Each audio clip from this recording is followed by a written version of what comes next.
नमस्कार, स्वराज एक्सप्रेस के खास कार्यक्रम कैरियर गुरु में आपका स्वागत है। आपके साथ मैं हूं दीपेश। किसी ने क्या खूब लिखा है, असफलता एक चुनौती है, स्वीकार करो। क्या कमी रह गई, देखो और सुधार करो। जब तक न सफल हो, नींद चैन को त्यागो तुम। संघर्ष का मैदान छोड़ मत भागो तुम। कुछ किए बिना ही जय जयकार नहीं होती, कोशिश करने वालों की कभी हार नहीं होती। ये पंक्तियां उन पर सटीक बैठती है जो पीएससी की तैयारी कर रहे हैं। कई बार किसी कारणवश सफलता हाथ नहीं लगती तो किसी को पहले प्रयास में ही मंजिल मिल जाती है। कैरियर गुरु में आज बातें पीएससी की तैयारी के बारे में।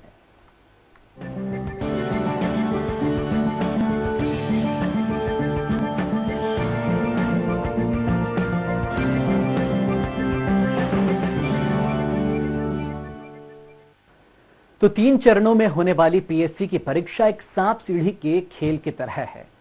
आप मंजिल तक पहुंचने ही वाले होते हैं कि अचानक वापस पहले पायदान पर पहुंच जाते हैं जहां से आपने शुरुआत की थी। तो क्या किया जाए कि पीएससी की परीक्षा के हर चरण में हम सफल होते जाएं और अपने करियर की मंजिल हम पा सकें। आज पीएससी की तैयारी और इससे जुड़े तमाम सवालों के जवाब देने के लिए हमारे साथ हैं भोपाल की जानी मानी सबधानी कोचिंग के संचालक और शिक्षाविद आनंद सबधानी जी।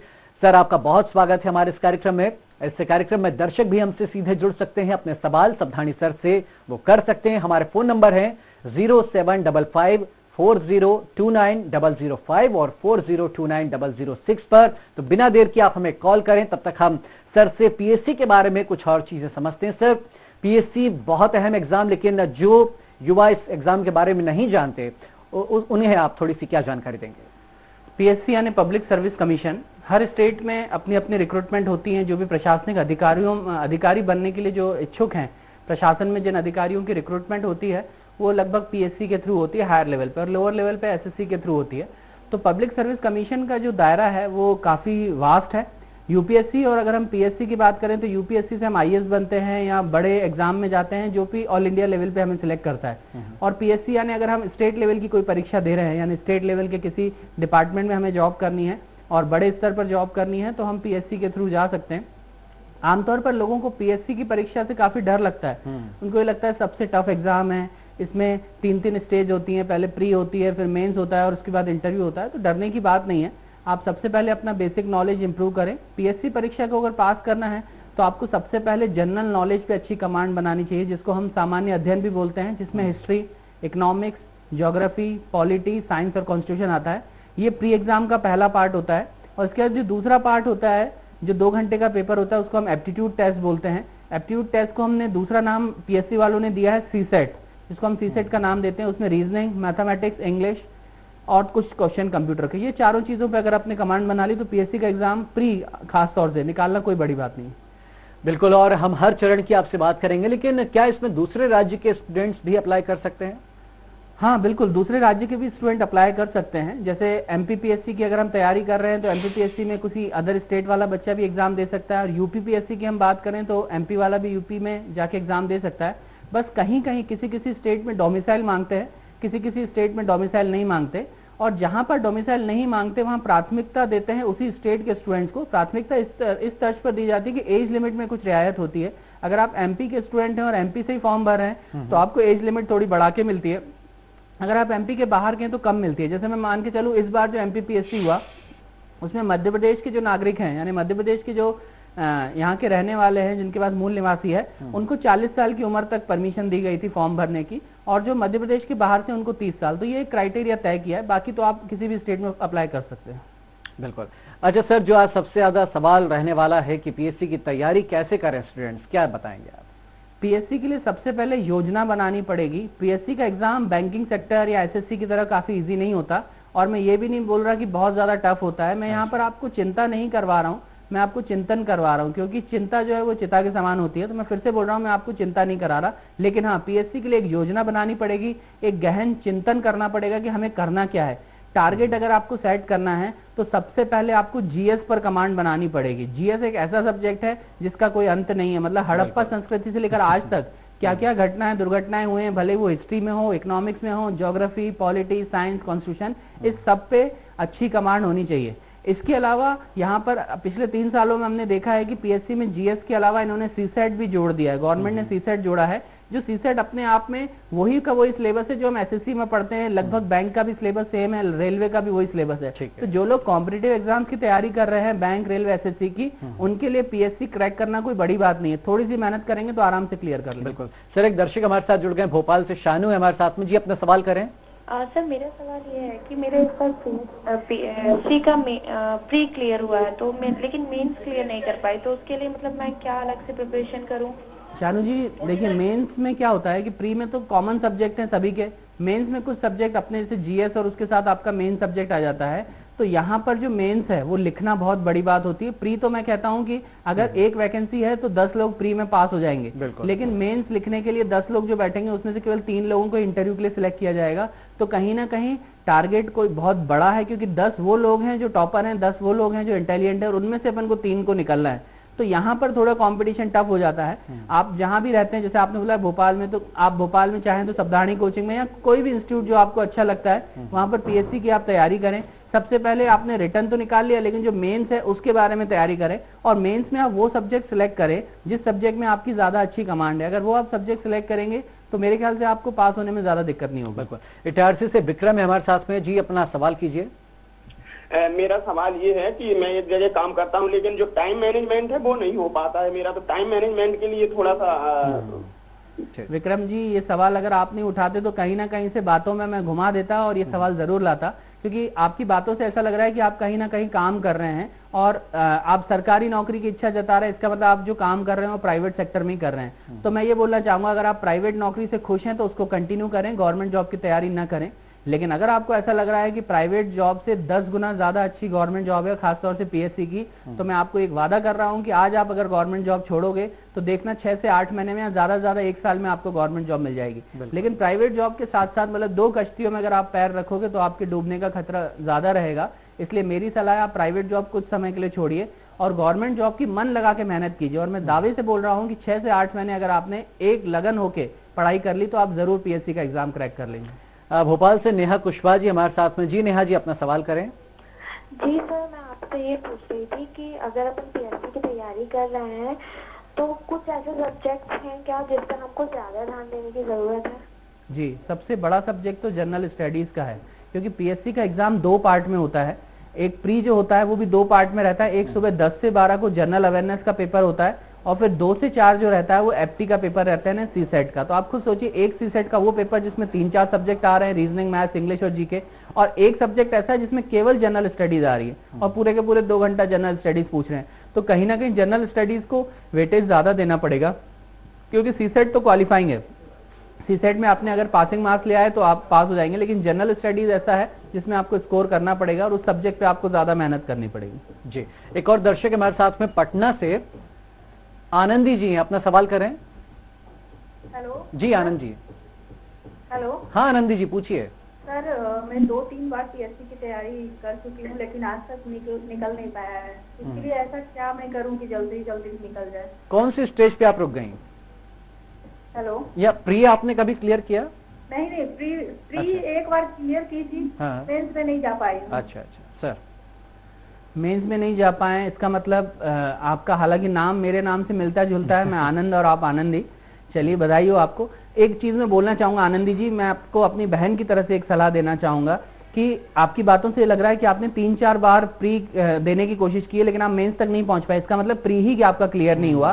तो आप सोचिए कि आप जो टारगेट सेट कर रहे हो वो काफी बड़ा है, आप अपना गोल थोड़ा सा छोटा करो, क्योंकि पीएससी का एग्जाम ऐसा नहीं है कि पीनट्स की तरह है कि आप उसको पास कर लोगे। मेरी सलाह मानो, आप पीएससी करो तैयारी, में उसके लिए फोर्स नहीं कर रहा आपको, लेकिन कहीं ना कहीं आप पीएससी के साथ साथ एसएससी के भी फॉर्म भरा करो, रेलवे के भी फॉर्म भरा करो, क्योंकि काफी कुछ सिलेबस सेम है। अगर आप इन फॉर्म को भरोगे और सिलेक्ट हो जाओगे तो कहीं ना कहीं आपको फायदा मिलेगा। मैं पीएससी के लिए फिर से बोल रहा हूँ, तैयारी करो, लेकिन साथ में और फॉर्म भी जरूर भरो।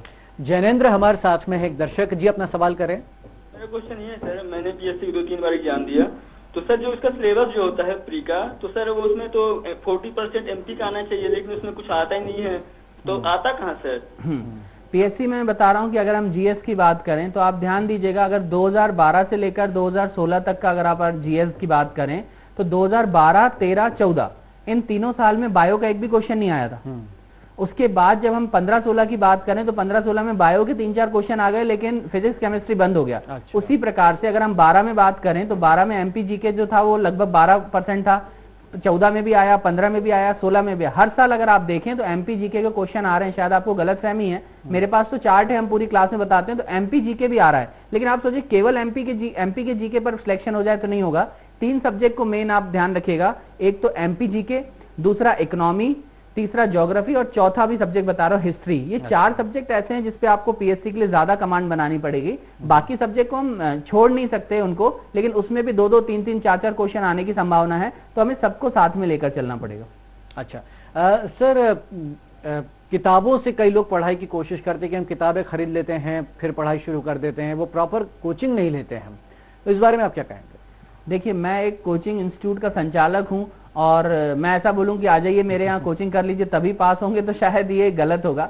मैं अभी भी बोल रहा हूँ, पढ़ने वाला जो होता है वो जमीन पर बैठ के भी पढ़ लेता है, पढ़ने वाला किताबों से भी पढ़ लेता है, पढ़ने वाला कोचिंग में भी आके पढ़ लेता है। ये डिपेंड करेगा कि आप पे, अगर आपको ऐसा लग रहा है कि बुक से आप पढ़ लेते हो और इतने सालों से आप बुक्स ही पढ़ते आ रहे हो, बुक से ही पास हो रहे हो, तो मैं आपको सलाह नहीं दूंगा कि आप किसी कोचिंग में जाओ, बुक से पढ़ो। लेकिन आपको ऐसा लग रहा है कि बुक्स केवल हमें एक फॉर्मल ज्ञान दे पाएंगी, डीपली नॉलेज अगर हमें चाहिए, कंपटीशन हमें फेस करना है तो कॉम्पिटिटिव क्लासेस में हमें जाना पड़ेगा। तो जब भी आपके पास में अगर कोई इंस्टीट्यूट है उसको आप ज्वाइन कर लीजिए। अगर आप भोपाल के आसपास हैं तो सावधानी कोचिंग इंस्टीट्यूट में आपका स्वागत है, आप आइए, ज्वाइन कीजिए। क्योंकि मुझे ऐसा लगता है कि कोचिंग आपको पास नहीं करा सकता, लेकिन कोचिंग कम से कम आपको माहौल दे सकता है कॉम्पिटिशन का, और माहौल आपको मिलेगा तो आप अपने आप पास हो जाएंगे। बिल्कुल सर, कई बार ये होता है कि लोग कोशिश करते हैं किताबें खरीद लाएंगे, 2 दिन वो पढ़ेंगे, उसके बाद फिर वो किताबें धूल खा रही होती हैं। और अगर कोचिंग जाते हैं, आप होमवर्क देंगे, उन पर निगरानी रखेंगे, ध्यान रखेंगे, तो जाहिर सी बात है कि उन्हें रोज मेहनत करनी पड़ेगी और तभी वो मुकाम तक पहुंच पाएंगे। एक दर्शक हमारे साथ में बिलासपुर से यश हमारे साथ हैं। जी यश जी, अपना सवाल कीजिए। जी यश, पूछिए। जी, ये कोचिंग को लेकर एक मानसिकता है लोगों की कि ये लूट खसोट का एक माध्यम बन गया है बच्चों के लिए घूमने फिरने का, तो इस पे आपका क्या कहना है? ये बिल्कुल सही आपने प्रश्न उठाया और ये सच्चाई है। मैं खुद एक कोचिंग इंस्टीट्यूट का संचालक हूं और भोपाल में एक नहीं हजारों कोचिंग्स हैं, और भोपाल क्या पूरे मध्य प्रदेश की बात करें तो ऐसे बहुत सारे इंस्टीट्यूट हैं जिनका उद्देश्य लोगों को शिक्षा देना नहीं है, पढ़ाना है। मैं ये नहीं बोल रहा कि मैं उनका हिस्सा नहीं हूं, मैं भी कहीं ना कहीं कोचिंग इंस्टीट्यूट चला रहा हूं, तो मैं भी उसका हिस्सा हूं।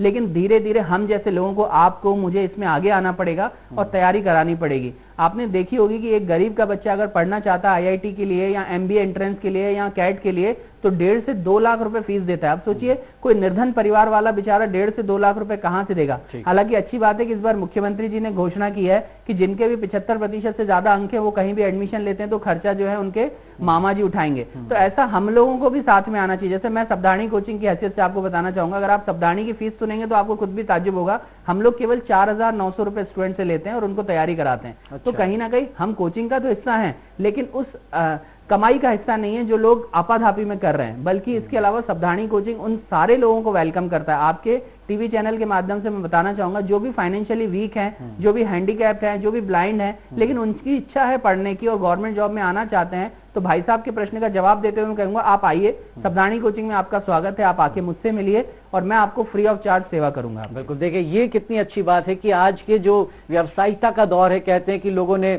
शिक्षा को पेशा बना लिया, धंधा बना लिया, उस बीच आनंद सर जैसे लोग भी हैं जो वाकई सेवा भाव से शिक्षा देने का ये कर्तव्य कर रहे हैं। शुक्रिया सर। एक दर्शक हमारे साथ में दतिया से पूजा जी हैं। पूजा जी, अपना सवाल करें। हेलो सर, मैं संविदा की जानकारी चाहती हूँ। संविदा की जगह इस बार आएंगी कि नहीं सर? जी, संविदा के लिए मैं पिछला जब व्यापम का सेमिनार हुआ था, इसी जगह व्यापम का जब ये डिबेट हुआ था तो मैं उसमें आया था। मैंने बताया था कि संविदा की बहुत लोगों को इच्छा है। संविदा और एक पटवारी, ये 2 ऐसी वैकेंसीज हैं जो करण अर्जुन की तरह हो गई है कि माँ चिल्लाती रहती है मेरे करण अर्जुन आएंगे, तो बिल्कुल सेम सिचुएशन है। संविदा बहुत जल्दी आने वाली है। आपको मालूम होगा 2018 में मध्य प्रदेश के चुनाव हैं, तो चुनाव के पहले संविदा शिक्षक की वैकेंसीज आएंगी और लगभग 41,000 वैकेंसीज आने की संभावना है। तो आप वेट कीजिए। अगर आपका बीएड या डीएड किया हुआ है तो थोड़ा सा बस सब्र और कीजिए, तब तक प्राइवेट जॉब जो है वो जुलाई से आपकी स्टार्ट हो ही जाएंगी किसी स्कूल में, वो आप कीजिए। संविदा शिक्षक जैसे ही आएगी नोटिस आ जाएगा रोजगार निर्माण में और काफी जगह आपको अवेलेबल मिलेगा, आप जरूर फॉर्म भरिएगा। चलिए सर, इस बीच ये जानना चाहेंगे कि मान कोई कॉलर है हमारे साथ। सर, इस बीच मैं ये जानना चाहूंगा कि मान लीजिए कई लोग तुक्का लगा करके पास हो जाते हैं, प्री पास कर ली उन्होंने, अब मेंस लेकिन एक बड़ी एग्जाम उन्हें लगती है, तो मेंस की तैयारी वो कैसे करें? जी, मैं बताना चाहूंगा कि पीएससी के साथ अच्छी बात बोले या बुरी बात बोले, पीएससी का जो प्री एग्जाम है वो आज भी ऑफलाइन होता है। तो लोग क्या ऑफलाइन के धर्रे पर आ गए, लेकिन वक्त जो है ऑनलाइन का होने वाला है। हो सकता है मेंस इस बार से ऑनलाइन हो जाए या हो गया हो, तो मेंस के लिए थोड़ी सी तैयारी बिल्कुल अलग होती है, क्योंकि प्री जो होता है वो मोरल देखा जाए तो प्री ऑब्जेक्टिव टाइप होता है, यानी एक क्वेश्चन और उसके 4 जवाब या 5 जवाब, उसमें से एक चुनना पड़ता है। लेकिन मेंस बिल्कुल इसका अलग है। मेंस में आपको डिस्क्रिप्टिव आता है, जिसको हम वर्णात्मक बोलते हैं, और जिसकी लिखने की हैबिट है वो कर सकता है। अब देखिए, ये लोग खुद ही अपनी परीक्षा में दोनों चीज ले रहे हैं। पहले तो ऑब्जेक्टिव ले रहे हैं, जिसमें आपको केवल शॉर्ट में जवाब देने हैं, और फिर हम डिस्क्रिप्टिव ले रहे हैं। तो कहीं ना कहीं स्टूडेंट ऑब्जेक्टिव के लिए पहले मेहनत करे अलग डायरेक्शन में, और फिर डिस्क्रिप्टिव के लिए मेहनत करे अलग डायरेक्शन में। तो दोनों डायरेक्शन का जिसकी तैयारी होगी, उसके बाद जो लोहा तब के बाहर निकलेगा, वो असली में कहना चाहिए कि वो पारखी कहलाएगा, और वो ही आगे जाएगा। बिल्कुल सर। और आखिरी में इंटरव्यू के लिए अगर कुछ आप टिप्स देना चाहें तो? इंटरव्यू बहुत जरूरी है, क्योंकि अगर आप पीएससी का रिटर्न क्लियर करते हैं, प्री क्लियर करके मेंस क्लियर करके अगर आप पहुंचते हैं, तो इसका मतलब इंटेलिजेंसी तो आपके अंदर कूट कूट के भरी है।